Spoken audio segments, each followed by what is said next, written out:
Hi, I'm Marc Sumner, CEO and founder of Robertson Sumner. Welcome to the Channel Chat podcast, where we will share learnings, best practices and failures with some of the biggest names in the IT industry, all with the simple aim of being the go-to place for IT sales professionals and managers to learn from others with the ultimate goal of maximising performance and growing the channel.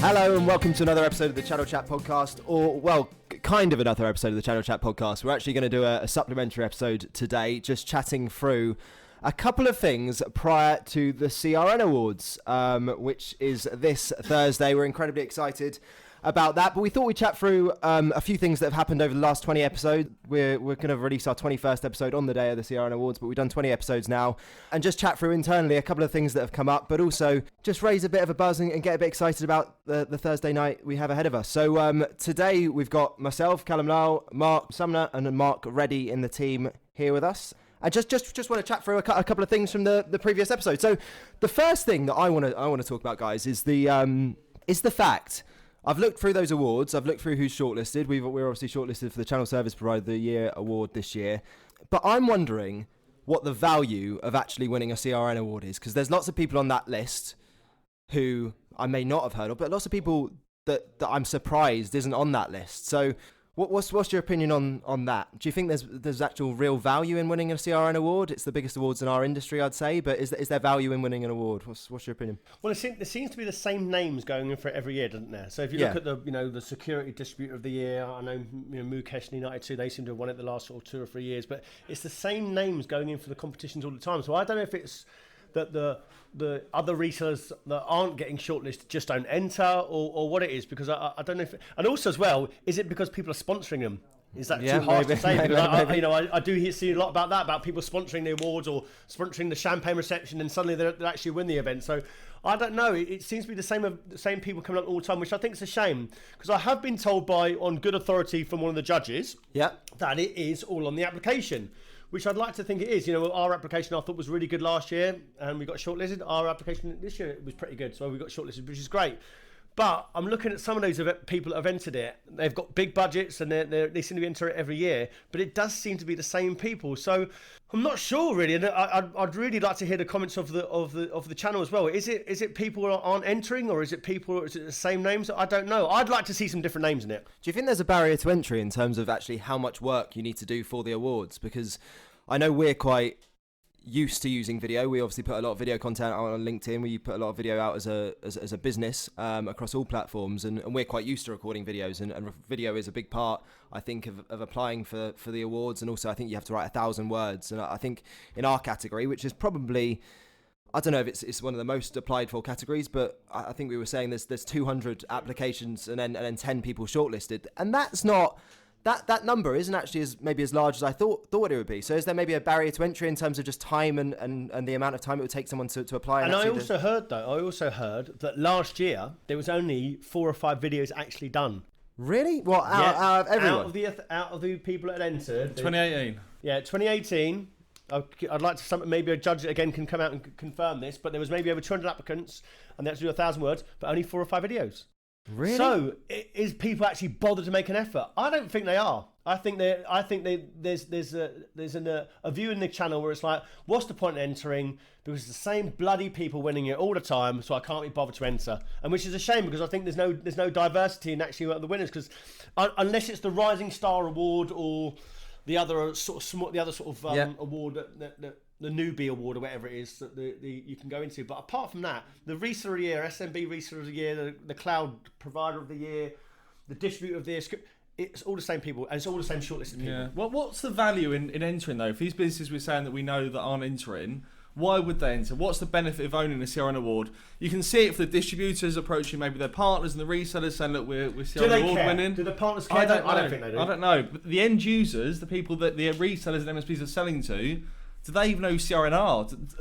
I think they probably do. I still, my perception, and obviously we do a lot of work and we solely work within the channel, and we're networking in this space every day. I think next Thursday, or in a couple of days, that is going to be the biggest night, or one of the biggest nights in the channel calendar. So I think it's still a big deal. I think it's probably the biggest award out of any award that there is, I'd say, within the channel. I think Softcat, for example, who win loads of bloody awards every year because they're a phenomenal business, and I think they're shortlisted for 3 awards as well this week. They still promote the CRN Award as their main award. Now, value in awards generally, I don't know if that's if there is much, because there's company like Storm Technologies, who are obviously a phenomenal business, who I know just would never enter the awards, or that's just not their style. They wouldn't be in that mix of names, and actually they're a brilliant business. So if they could get that across to, I think they'd win. I actually think I think you're probably right. I think they're a great business. I think half of them are going in for the branding. I think,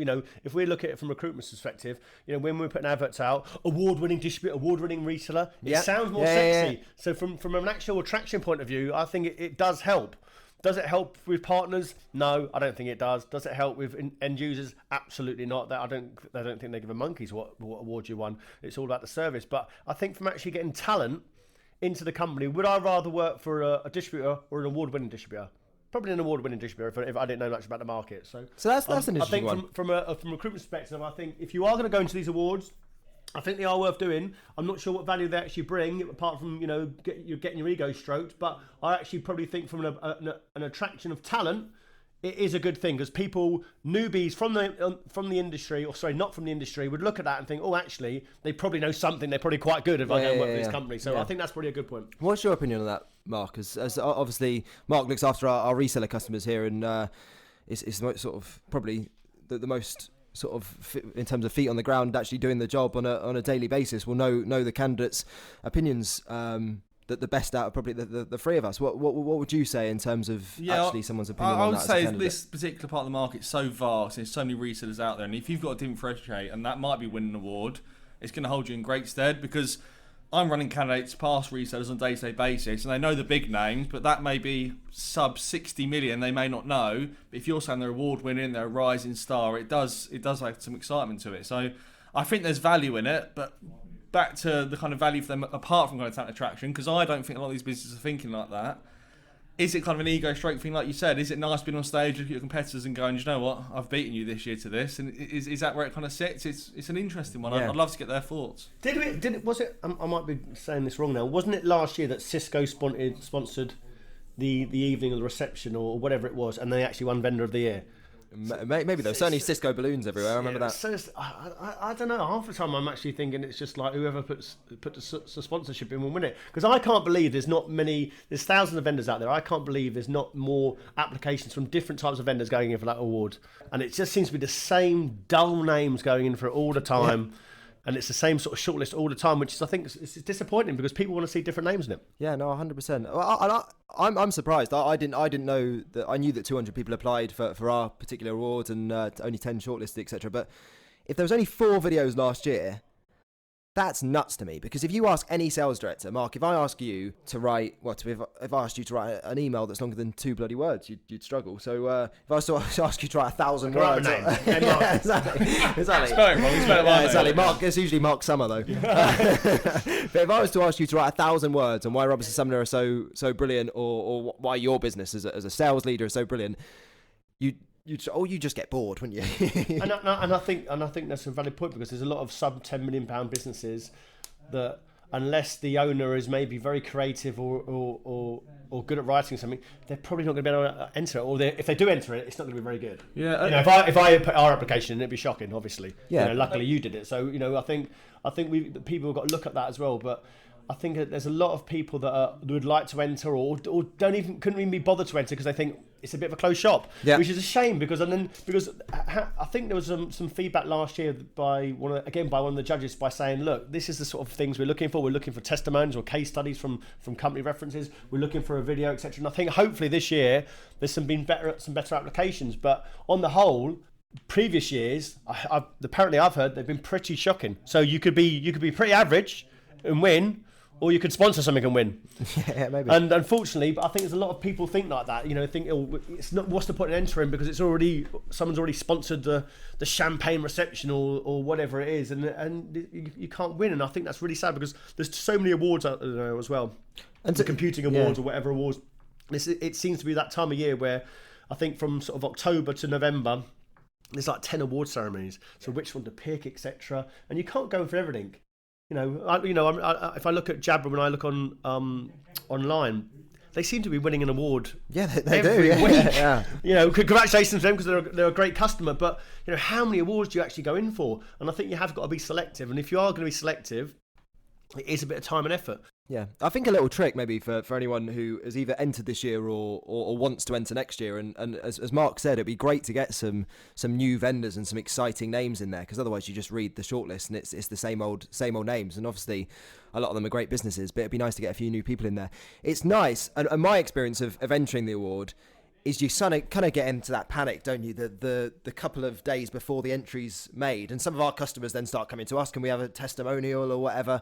And we're going round, and because we're doing a lot more video now, we're trying to, and we luckily got 10 or so customers do a video testimonial, but we're in probably a fortunate space where we're speaking to these guys on a daily basis, and actually channel businesses who probably people would know. But I think there's a lot of prep that goes into actually applying, and so if you're able to do that, and I heard something at a networking event the other day, TPV, so third party validation.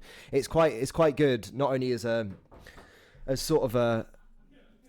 boost and a benefit actually applying for awards, having third parties sort of big you up, because it's all good and well saying you're great. It's better having your customers say it's great, you're great. But if you're doing that throughout the year and you're getting case studies as well, it probably helps you win new business as well. So I think it takes a lot of time. I think it takes a lot of planning throughout the year, and it's not. Would the end user care though? End user, I'm a CRN award winner of X, Y, Z.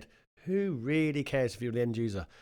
Really, do they actually care? It would be beneficial for channel biz, I believe, because partners will know who CRN are, but the end user, I think you're right. But on top of what you were just saying there as well, what an opportunity for a marketing function to impress senior management by going out and winning the CRN award. 100%. Yeah, absolutely. And how many people are taking advantage of that and going out, I'm going to go and win that award, and I'm going to show my MD that because who I am. that's either diverting onto another subject. It's marketing in the channel. These resellers, are they that good at marketing? No, most of them are shocking.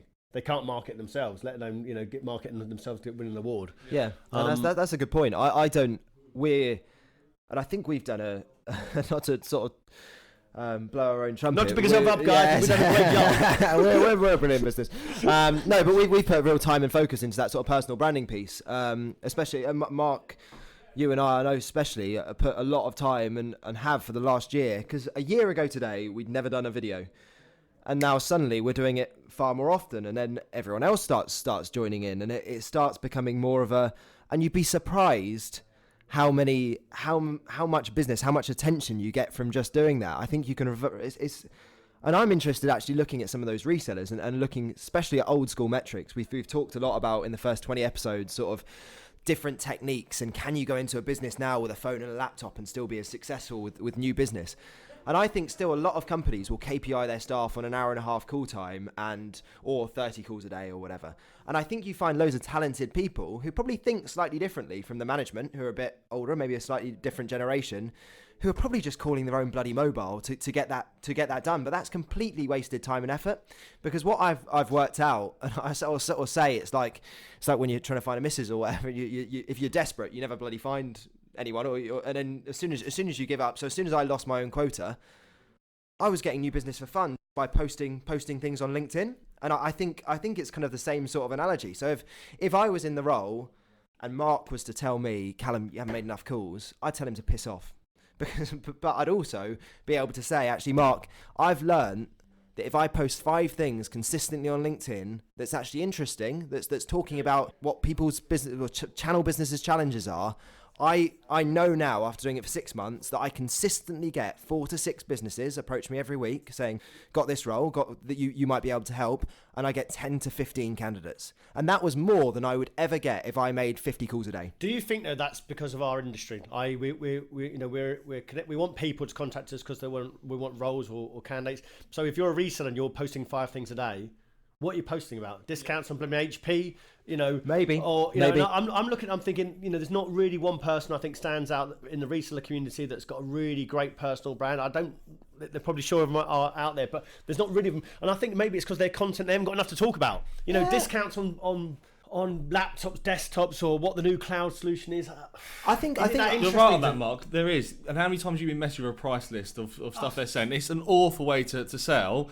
But I think the companies need to lead from the front, and it can't be all on the individuals. Go on to any resellers LinkedIn right now and look at their posts. Be 2 a week about the same boring stuff they're regurgitating from their vendors. There's no personality, and there's one exception I've seen in the last few weeks. XMA, they've put a podcast out. It's 20 minutes, little bite-sized knowledge on security, which the end user can buy into and actually understand and build some trust out of XMA.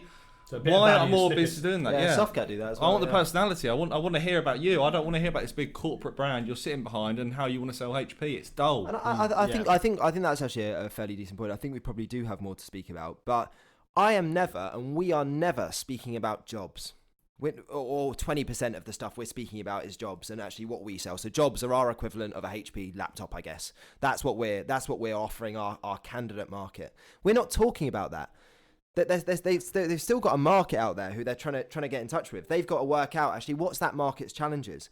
And if someone, it's like the best personal trainer now isn't the person who is gone through the most qualifications and has got the best certifications. If you look at it from a reseller point of view, it's the person who's taking the picture of their bloody food on Instagram, and it's the person that's sort of attracting the most people to them by having the biggest network of people they're connected to. And I think there's a huge amount of value, and I think there's actually a massive opportunity sort of gap there for even just like a few reseller account managers or account directors, or even businesses as a whole, to sort of latch onto that and to take advantage. Is it because it's dull though? Is it because tech's dull to talk about? You know, I'm excited about talking about people because it's everyone's interested in gossip and moves and how they're actually in their careers. But is tech? I'll just talk about security for 10 minutes. Like, I don't so dull to talk about. My perception of tech is it sexy, and I don't know, but I'm also the least sexy. I'm a 27-year-old balding man. I think technology is the. I wouldn't call it sexy. Depends what you're selling as well. If you're run rate business, kind of just selling hardware, then it is going to be particularly harder. But if you put your feet in the end user's shoes and think about what they're worried about, if I give you that 47% of business last year were hacked, or they had some type of security threat, that would scare me, and I'd want to know what I want to do about it. Yeah, but as an end user, and we are an end user, would we be looking at a podcast on security for 20 minutes to learn about threats? I'll listen to it. I wouldn't. No way would I. I'd be bored out of my brains to listen to that. So I think they've got quite a difficult job to market themselves differently. As you say, so I'm gonna throw in something that's slightly different there, and not many of our listeners will maybe know this business. But if you look at an Odro to us, they're a video recruitment tool. So I know Katie Brown actually on the podcast the other day mentioned she used Videolicious, who are a software tool which helps us, or video tool, sorry, that helps new business. But Odro do a brilliant job. They're an IT sales business. Three of their leading salespeople have a phenomenal social brand where they're not necessarily talking about video. They're talking about our recruitment needs, recruitment businesses challenges. And then as soon as Ryan or Dougie or Nick call you from Odro, you know who they are. I take their call. I've never met them, but I've seen them pop on my LinkedIn. Is it because they talk about something sexy though? Video. Is it sexy? It's more interesting than security, isn't it? It's really interesting. Really? 100%. Listeners out there, Steve. No, I'd love to get some Mark other Reddy says tech is sexy. Especially security. Seductively taking off his shirt when he mentions it. But it's interesting, and the research we're doing now, and I've sort of got a bit of a snippet as to what's coming back for the diversity white paper we're going to be putting out Q4. A load of women within IT sales are saying other females don't want to get into the industry because the industry's not sexy. They'd rather get into fashion. They'd rather get into something that's a bit sexier, a bit cooler. And see, my perception, and maybe I'm a bit old school in my sort of idea behind that. I thought tech was quite a sexy place to be in the most part. So maybe you're right. I think it is innovative and it's always moving forward. Is it exciting talking to IT managers all day and selling to them? Yeah, maybe. Maybe a little bit more difficult. Maybe they're not going to be quite as engaged in the content we create as what salespeople are, and that might be the hurdle in itself as well. Yeah. Is it who you're selling to? Sorry, all those IT managers out there, but is it that sexy to sell to that sort of customer? But you can maybe not that demographic, can't you? In your own little way, there's still ways to appeal to people like that. I think it's the salespeople that make it sexy, and I'm not so sure how these people in distribution, reseller, all the channel, they can promote their They can still get their personalities across. They can get like Gary V. You think the Gary V is the face of influencer marketing now, and he's that, yeah? And everyone knows him. I'm 26. Everyone below me should know him. But he runs a social media company. He's, VaynerMedia does, He's not talking about it though. No, he's not. But tech people, you're not going to get someone from any distributor that's suddenly making a personal brand about not talking about distribution. I don't know if they're going to be able to do it. I don't know, but if I buy into them, I'll probably buy from them as well. Really? And I think it's a personal development piece as well, which is one of my biggest frustrations within every industry. I think just young people in whole need to engage far more with all the information that's out there. But if they're seeing the successes of Gary V's and other people in the world, they should at least try something. I've got 16,000 connections, mostly in the reseller space. I can name maybe 3 people that jump out to me by doing posts that aren't just kind of price lists. I do think half the time the people out there, if I said, what about your personal brand? They'd be like, do I need a personal brand, Mark? I'm selling IT solutions to the public sector. Do I need a personal brand? No. Yeah, do they need to raise awareness? Yeah. I think whatever way you look at that, though, Mark's point is interesting there. I think a lot of the stuff, and throughout all of the podcasts we've had, there's little snippets of sort of personal development type stuff that come through there, or actually going over and beyond what they need to. And I don't care if that looks like social branding. I don't care if that looks like going home and doing a couple of extracurricular bits to make sure you know your product or your market better than anyone else. I don't know. I remember a few of the guests have sort of talked about asking for that responsibility, and I think in terms of me, I would say I'm no more talented, and in fact I would say I'm less talented than a whole load of definitely. Sort of, yeah, definitely. Agree with that. Recruitment professionals. But what I did really well is I just always asked for responsibility, even if I didn't think I could do it, and I'd always then go over and beyond. Even now, Mark, I know you're still very into sort of networking events. This week I've been to a networking event. I was up in London until sort of 10 o'clock, just trying to personally develop. And if any of our team had come to us and said, I would have loved to have gone to that event, we'd pay through the nose to get them there. But it's the drive that comes from the individual to get themselves there. What's that got to do with personal branding? Because you can have that drive and be very, very good at the job and be pushing forward. You asked for a lot of opportunity when you got promoted before you had any branding at all. I think there's a big difference between. I think it's just one of the things you can do. Well, it's driving yourself to do something. I've now got to the top of this business, so I can't come and ask for you for more responsibility. I could say, Mark, let's set up a New York office and we could have a discussion as a duo or as a trio or as a gang and say, let's do that. But I'm kind of my biggest fear in my career, as I say often, is just stagnating. And I think a lot of people just stagnate and do the same thing they did 6 months ago.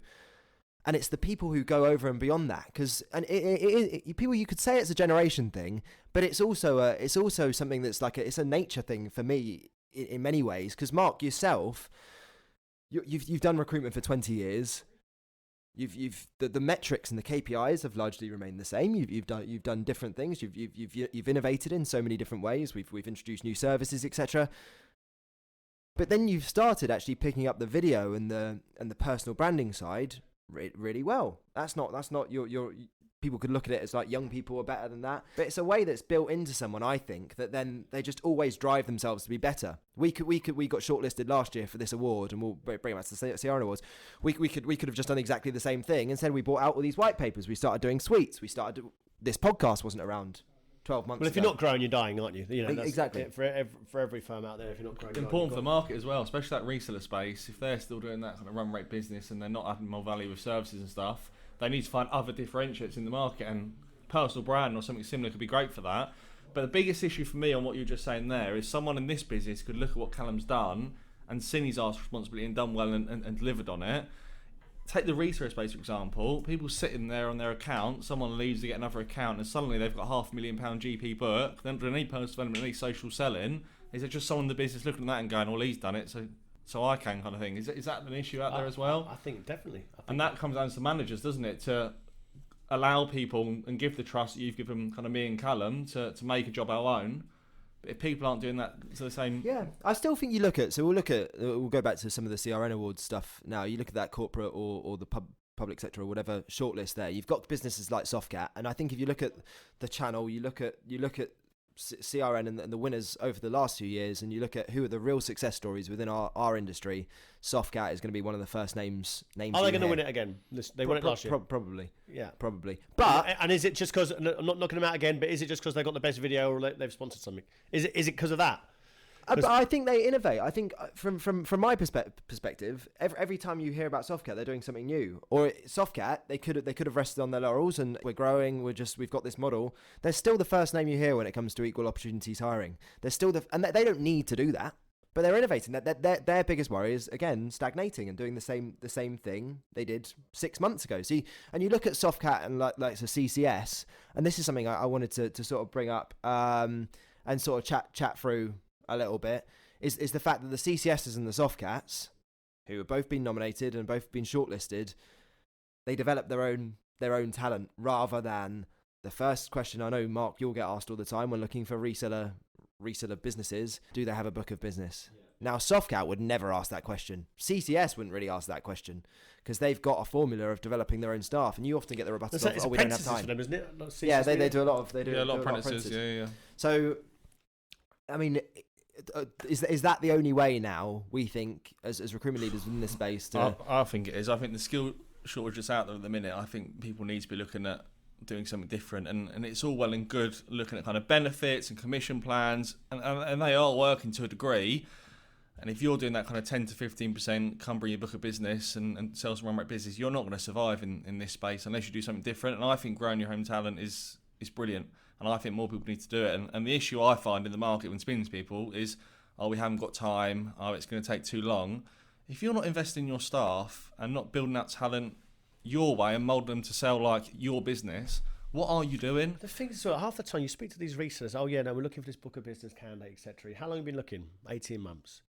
18 months? You could have trained someone and they're going to be doing 10 grand GP by then. Yeah.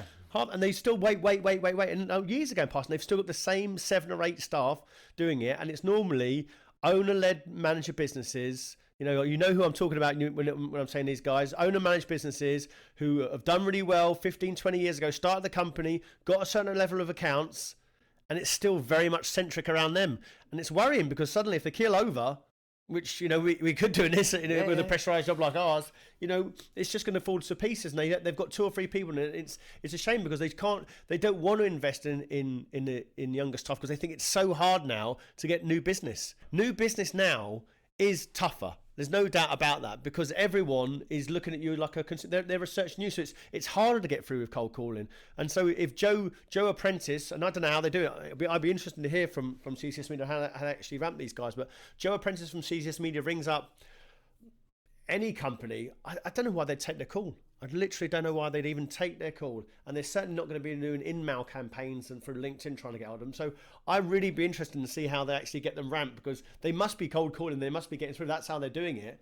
And they must be just getting low-level customers. You make a good point on that as well. And this is going to be a really interesting year for the market in 2020 because there's been a lot of waves and changes in the reseller space, i.e. Misco going bust or PCM coming to the market. It's been very, very disruptive. But everything's settled down now and everyone's going to have to find a different way to hire because there isn't going to be these vast changes in the market. And I don't know what companies are going to do, but they have to grow their own talent, in my opinion. I think to sort of caveat that, in terms of the market being more stable, the only other reservation that people may have about doing a Softcat or a CCS, especially a CCS, if you're looking at apprentices, that's a difficult market. If you said to me, let's hire 5 apprentices, 19-year-olds. I think we'd really struggle to get those people, and it's the credibility that comes with that, because that's the only thing that you'll get as an objection, I imagine, for a Softcat person. Or I've heard other businesses and other resellers say, actually, we take advantage of a lot of Softcat candidates because often they're just grads with a bit of experience, and we've got far more credible people who are actually more sort of tech savvy. Yeah. And I think that's interesting. That's another sort of objection and rebuttal that people will get. But also in terms of the market, it's going to be a very volatile time, I think, in the next year, potentially with the political situation and a few things that happen. I don't think that's the end of the world. And Mark, you and I have never actually worked for a recession. I know Marc Sumner went through the last recession and managed to do a good job. But the good job that we did through the last recession, it all clings to relationships. It's a pure relationship game because the few roles that those businesses can give out they're only instead of giving it to 5 businesses, they're only going to give it to 1, or the few bits of tech that we'll be buying or other businesses will be buying. Instead of getting out to 5 businesses to get a quote, they'll go to the one person they know. And I think it's important, those businesses who are growing their own talent, to really solidify and grow, sort of latch on to those relationships and make sure they're really looking after customers. Yeah, 100%. It's a great point. And the issue a lot of companies are going to have in that sense as well is these candidates that do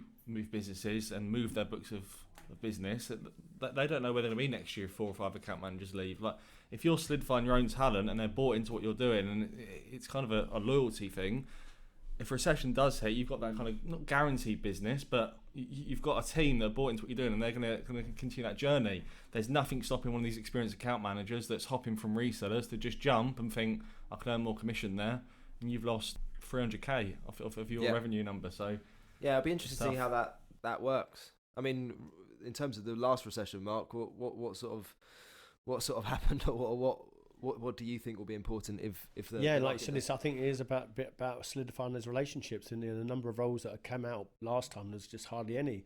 I think at the moment, when I'm looking at these sort of partners now, and I'm thinking, they want to be recruiting the right talent and etc. Everyone says the same thing. We all know that book a business, or anyone that's worked for a reseller for 2 or 3 years, they're not really thinking. They're not really thinking, am I the right partner for them? They're not really thinking, am I attracting this candidate? They're just hoping that this miracle candidate's going to turn up. And unfortunately, they're waiting a long time. I'd be amazed at any company under £10 million that has found 2 or 3 really top reseller candidates and attracted them. I'd be amazed. And we're dealing with lots of them. So I'm talking the sub, 100 to 200 VARs in the UK. Have they found, and they'd like to get them, have they found 4 or 5 people with a book of business to come over? Absolutely not. No way. Maybe 1. You think of the risk attached to that as well. If you take an apprentice on at 14k, but you take a reseller account manager on 40k and he doesn't move in his accounts, what are you going to do then? They've got a large wage bill, haven't they? And it's the credibility, though. We get it. Sales, we've got a young team ourselves.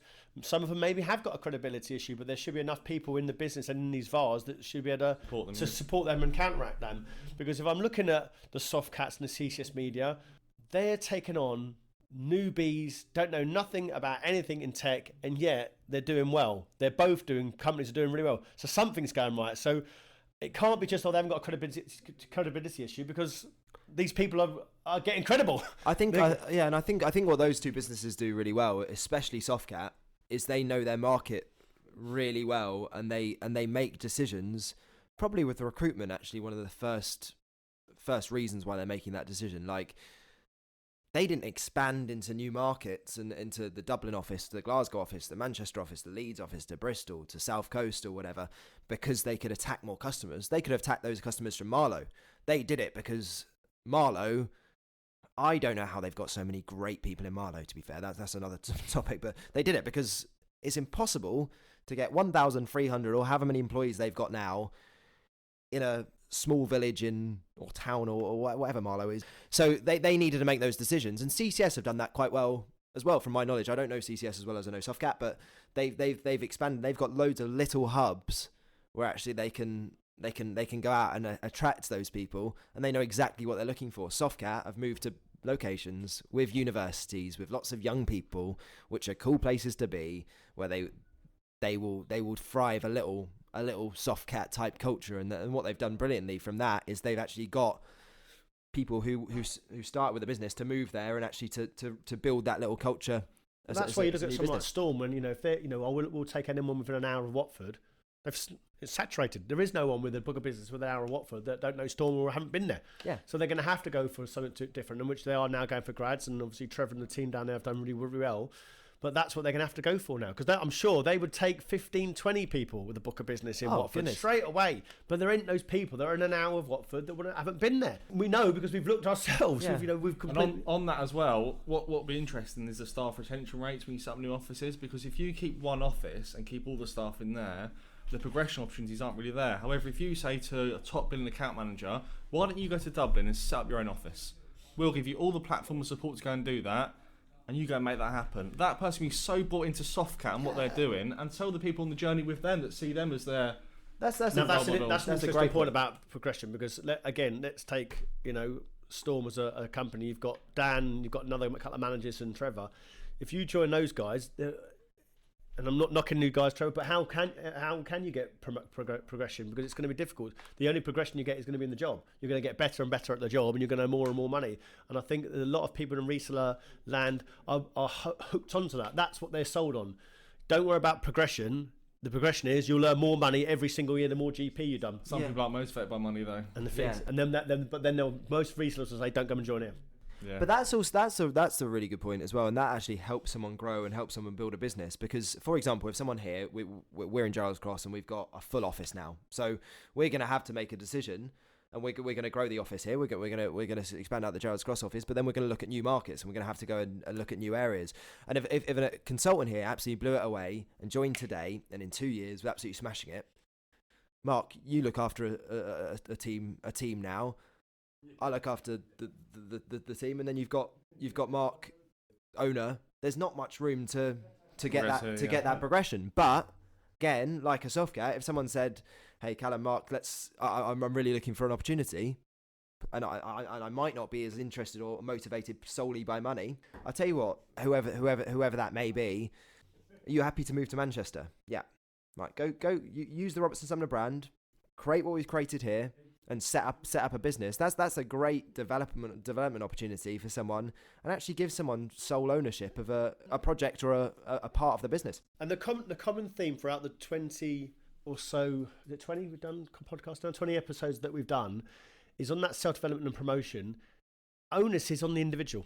100%. It can't be just, well, I haven't got any promotion prospects for the company because they haven't offered me. It's not their job to come up to you and say, we want to promote you every 5 minutes. It's your job to make yourself indispensable and put yourself in a position where you keep on knocking the door, and then you keep on developing yourself and saying, oh, I want to go management, I've done this course, or wherever it is, and an opportunity will come up. But, if people are in these reseller partners asking, well, there's no promotion prospects, and not saying anything or not developing themselves, it's never going to happen. It's just never going to. If you're good enough, top talent will be recognised. And how many times do we get as a business, or when you're speaking to a candidate, why are you leaving your current role? Progression. You've been there 8 months. What does progression? Everyone wants come now, don't they? Everyone wants everything now. On the flip side, you've been there 8 years. You want progression. You've been in the same job. Yeah, you should have thought this before. You really should have thought of this before. Yeah, and you have as you say, Mark, it is a common theme. Everyone goes to their manager and go with the solution to a problem that you foresee. Actually, I really want to get into management. Here's what I want to do about it. I want to be able to build this in 2 years. Mark, can I move to Dublin and try and set up an office for you out there? Most business leaders, if you're a salesperson, it's an outcome-based role, and you're great at the job, they're not going to want to lose you. And actually, if you take the initiative to do that, if the business is saying no, in my opinion, they're probably quite. You're in the wrong business. Yeah, you're in the wrong business. Exactly, and then that's how these little micro cultures, or like the culture expands.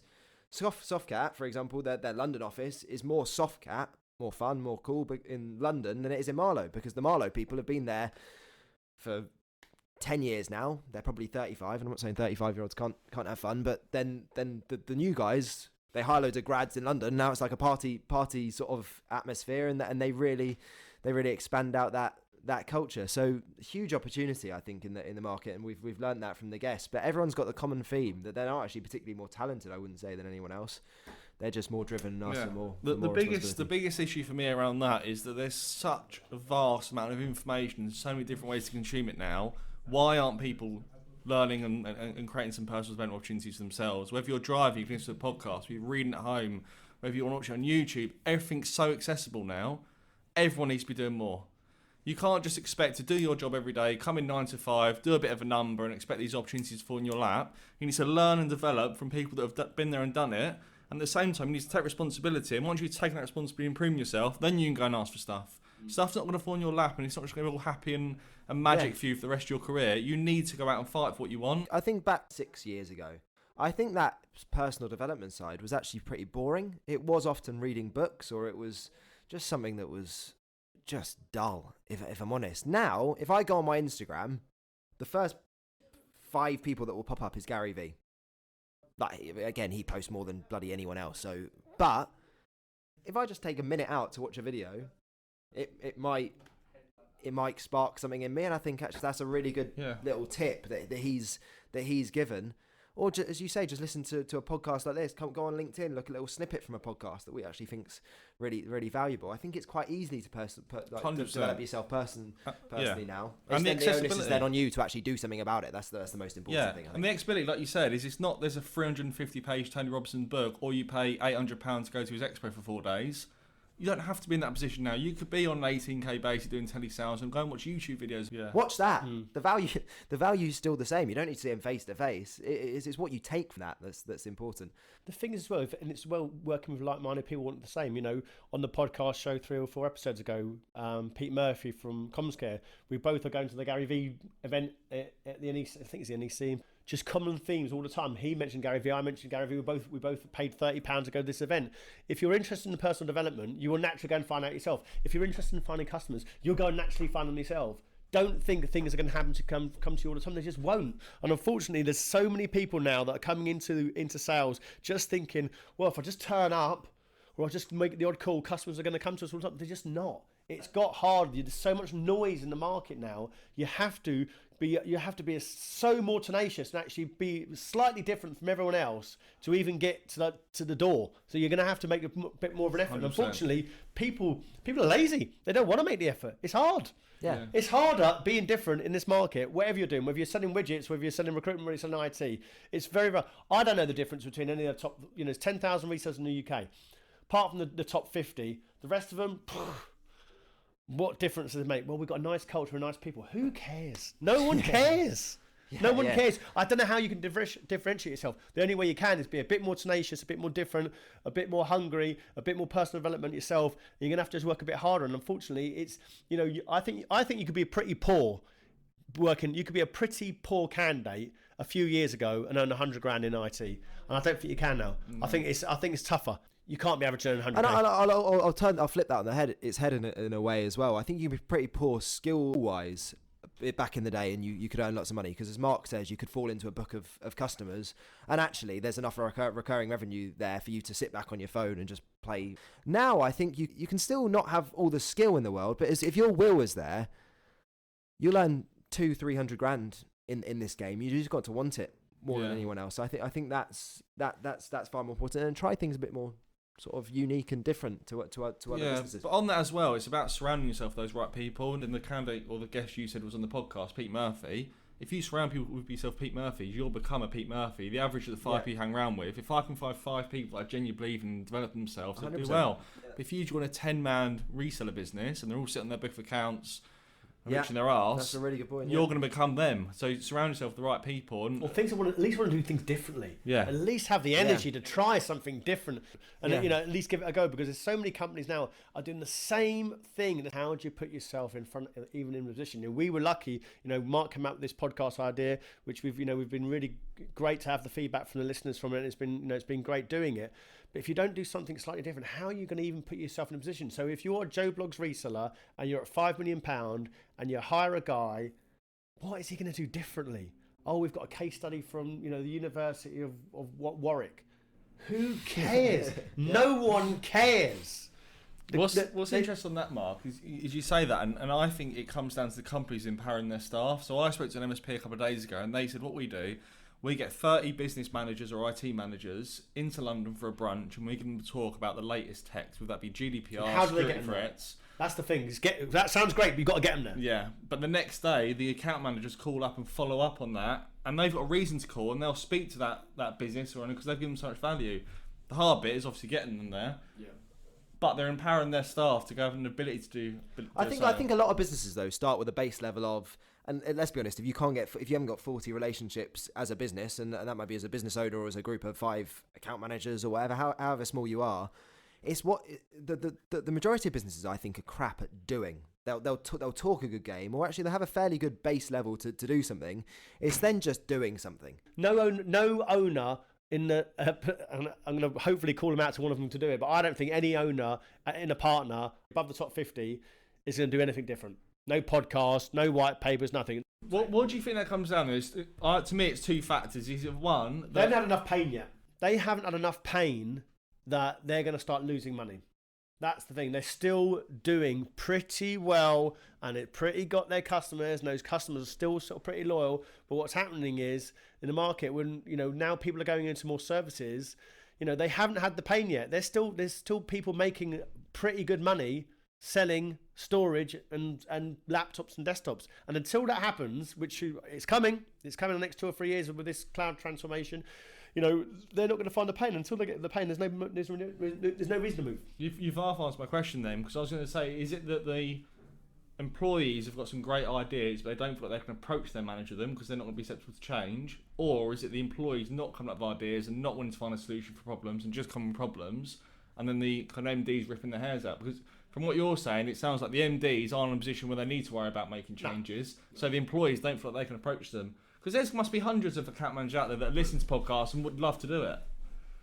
But they won't go up to an MD. If you look at the stuff that we've done marketing, these things, the podcast which we're talking into right now, Mark Reddy, white papers, Calum Lyle. Don't think it'd have been my idea. Well, it wasn't my idea. Even if the listeners think it is, it's not. But I think with all of that kind of stuff, I think all of it is kind of linked. In order to influence change or to do something differently, largely it comes from the people with their feet on the ground. Largely it comes from those guys. I don't care if someone tells you no, do it. But kind of do it in your own time as well. Because if Mark told me when I was doing the job 5 years ago, Calum, don't post anything on LinkedIn. It's my sort of personality to try and prove him wrong.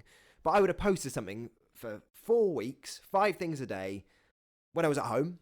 If he was that bothered of me doing it at work time or whatever. And I would have gone to him and said, Mark, this is what I've got out of it. This is why I think I should make less calls and do more of this. Because that's more my personality or whatever. And it's kind of the same with that. It's you listening to podcasts and saying, Mark or Calum or business owner, I've listened to 5 podcasts this week. This is what I've got out of it for a personal development point of view. Yeah. It's added a whole lot of value to me. I've done a bit of a SWOT analysis on the channel. No one's doing this within our sector. I think there's a big opportunity gap, and I think we'll be able to get some big names on this. Okay, Mark, how much is it going to cost? I already know that it's going to cost $2,000 for everything. And if I bill this much, I'll cover the cost. Exactly. And I need 1 hour of your time on one business. So you need to get the amount of feedback we've got from the podcast saying, "Oh yeah, it's great." People, it would have never happened. Mark Reddy here in building, it was him pushing it for 6 months. To be honest with you, we slated him for the idea of it. We absolutely slated him.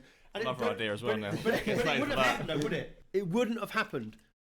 And now it's almost like, oh yeah, you're the only one doing it. It's like, yeah, but it wouldn't have happened. Someone's got to have the idea to push it enough. 100%. If you remember I don't know if your first video was about, Aaron. It was, something. yeah, it was his I wedding, thought it was stupid, quite frankly. I literally saw Calum walking down the street. I thought, what is this idiot doing?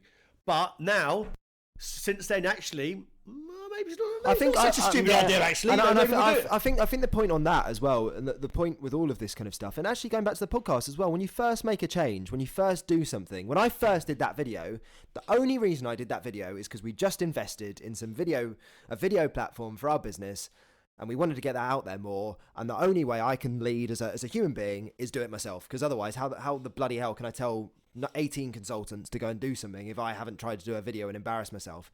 I felt exactly the same as Mark. So I was doing this video and I thought, I think I look like a dickhead here. I'm walking down a street, I'm talking about some sort of bollocks, and I'm going to get out there, and I'm going to get out there for the people internally. I think everyone's going to hate it. And then suddenly, oh, Calum really like that. Actually got some personality. I know you because you're you used to be our account manager or whatever, but it's nice to see you actually out there more. And then suddenly you get loads of things from it. And I think it's the first 5 videos, you still sort of feel, oh, this is... And it's the same with a podcast. The first 5, even 10, even now, in some ways, this is a waste of time. Why? I'm not very interested in it.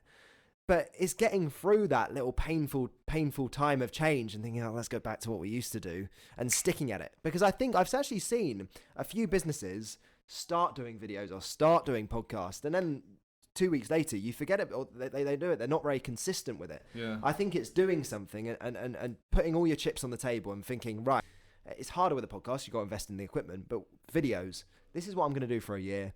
I'll review after a year. And the thing is as well, you're going to get the haters. You're going to get the people saying, "Oh, this is a waste of time," or this, that, and the other, blah blah blah. And you've got to just, if you're putting yourself out there, you've just got to be prepared for that. But there's so much more positives that we get for it. Yeah. You know, again, without promoting our own podcast, we've had so much good feedback from the podcast, and the guests have been really, really good. You know, the first one I did was a real struggle. I really struggled actually doing it because it was quite scary. But now they're really flowing now, and we've got really positive. We've got guests coming who wanted to come on the show. And I think you are going to get the odd people that's not going to do it, but the amount of positive stuff that comes out of it is great. So if you are going to do something different in marketing or in the partner community, or are you going to do something slightly outside the box, you have to sort of go for it and just put yourself out there and hope for the best. But also as well, be consistent. And on that as well, it's not going to be perfect. The first thing you do is not going to be perfect. Our podcast now is still not perfect. Yesterday we done one. The video wasn't right, okay? But we're still putting that content out there because it's still valuable. There's a business called the Goat Agency. I think everyone should look at on LinkedIn, okay? And they're a massive influencer marketing company. And they do a vlog every single day. And they just record what's happening in the business and discuss kind of industry topics. They're on vlog 157. So it's about 157 days straight now. But they showed their first ever video about 2 weeks back. And it was shocking compared to what they're doing now. But you've got to go through that journey and learn how to do it. If you worry about making this perfect podcast for how long, that first video done with Aaron, You'll never start it. It'll never happen. You've got to start and get it wrong. Yeah, and that's really important. And that's my biggest advice. I said this in a recruitment podcast I did fairly recently in terms of what I'd give a recruiter coming into the industry. But it's the same kind of thing for an IT salesperson. It's constantly reflecting and looking back and looking at what you did 6 months ago. If I look at the video I'll do today, in 12 months, it will be rubbish. But you just improve little things every day. And if you reflect at the end of the day and think, I've done that better than I did last week, or I've done the stuff we've done this week is better than last week or whatever, and you constantly evolve like that and personally develop, then you'll be in a fairly strong position. But is Robertson & Sumner going to be Channel Service Provider of the Year 2009? If not, you'll see me outside of a bottle of wine crying after. If not, it's a fix again. Yeah, Agilitas are paid. Agilitas, we're storming the stage. Okay. We have just for the record, we haven't paid anything. We've done a reasonable video. We are very above board. But we will pay the champagne reception if needed. We don't mind doing that. But if anyone wants any money, either from the business or personally, I'm more than happy to give them a backhander. And hopefully we do. I think if we win or not, I think it's what we can. I'm going to make a prediction. My prediction is, because this is going to come and choose it. My prediction is we'll get highly commended. I think we'll get like the runner-up spot. That'd be great, but it's still not winning. It's not winning, no. But I'll take that. Seconds first last, isn't it? Really? It's not first last. Yeah. So. Well, I'm on a flight to Glasgow at 7:30 the next morning. So what's your prediction? If we win it, shortlist or nothing? Well, I did the application, so I'm going to be pessimistic and say probably nothing, but we'll have a really good night. But I'd bloody love to win it. This has never been the case where I've got to be the positive one here. I'm going to say we're going to win it. We're going to have a brilliant night. But all jokes aside, best luck to everyone that's made. It's going to be a great night. Good luck in everyone. 100%. Good luck seeing everyone. Really look forward to seeing you on the night. Any questions you've got or anything you want us to improve for the next podcast or as a business, obviously, you know we'll be there and come up with any hints and tips. Otherwise, see you on the night, guys. We'll see Take you care. Thanks. Bye-bye. Thanks for joining us and listening to another episode of our Channel Chat podcast. If you've enjoyed what you've heard and are listening on iTunes, please could you give us a review and subscribe in order to get the newest episodes as soon as they're released. Otherwise, as always, we release an episode every Thursday at midday, so hopefully you can join us then.